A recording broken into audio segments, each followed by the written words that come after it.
વરસાદી કાસમાં પડેલ વૃદ્ધનું fire brigade દ્વારા રેસ્ક્યુ કરવામાં આવ્યું હતું। વડોદરા શહેરના ગોત્રી વિસ્તારમાં ગોકુલનગર નજીક વરસાદી નાળામાં એક વ્યક્તિ પડ્યો હોવાની માહિતી મળતાની સાથે જ વડોદરા ફાયર એન્ડ ઇમરજન્સી વિભાગની વડીવાડી ફાયર સ્ટેશનની ટીમ ઘટના સ્થળે દોડી આવી હતી અને વૃદ્ધનું રેસ્ક્યુ કરી સલામત રીતે બહાર કાઢ્યા હતા।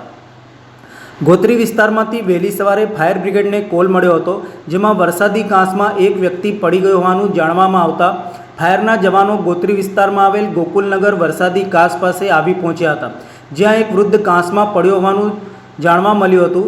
ત્યારબાદ 3 ફાયર જવાનોએ એક સીડીની મદદથી રેસ્ક્યુની કામગીરી શરૂ કરી હતી। ફાયર બ્રિગેડ દ્વારા બચાવેલ વ્યક્તિનું નામ ભરત ચંદ્રકાંતભાઈ બારોટ, ઉંમર વર્ષ 61 છે। તેમને સામાન્ય માથાના ભાગે ઈજાઓ હોવાથી 108 મારફતે એસએચજી હોસ્પિટલ સારવાર અર્થે ખસેડવામાં આવ્યા હતા। આ અંગે વડીવાડી ફાયર વિભાગમાં ફરજ બજાવતા સર સૈનિક ધર્મેશભાઈ જાદવે જણાવ્યું હતું કે વહેલી સવારે ફાયર સ્ટેશનને કોલ આવ્યો હતો કે એક વ્યક્તિ વરસાદી નાળામાં પડી ગયો છે। કોલ મળતાની સાથે જ ફાયર બ્રિગેડની ટીમે ઘટના સ્થળે પહોંચી ઝડપી કાર્યવાહી કરી તેઓને સલામત રીતે બહાર કાઢ્યા હતા।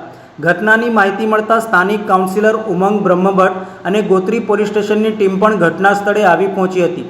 રેસ્ક્યુ ઓપરેશન ઝડપથી અને સફળતાપૂર્વક પૂર્ણ થતાં વૃદ્ધનો જીવ બચી ગયો હતો।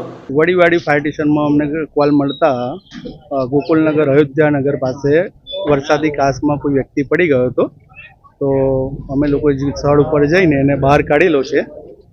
એની ઉંમર લગભગ 65 વર્ષ જેવી લાગે છે ઉંમર, અને બહુ થોડી ઘણી ઈજા થઈ છે માથા ઉપર, બાકી બહાર કાઢી આપેલો છે અમે। આજે વહેલી સવારે મારા વોર્ડના કાર્યકર્તા ઈલાબેન ને મમતાબેનનો ફોન આવતા કે કેનલની પાછળ એક ભાઈ પડી ગયા છે। એઓની જાણ થતાં તાત્કાલિક ફાયર બ્રિગેડને જાણ કરી અને મારા વોર્ડના મહામંત્રી જનકભાઈ સાથે સ્થળ પર અમે ઉપસ્થિત છીએ અને જે ભાઈ કાંસમાં પડ્યા હતા એમને ફાયર બ્રિગેડની મદદથી બહાર કાઢ્યા છે અને એમની સારવાર પણ થઈ રહી છે અને સ્વસ્થ છે અત્યારે।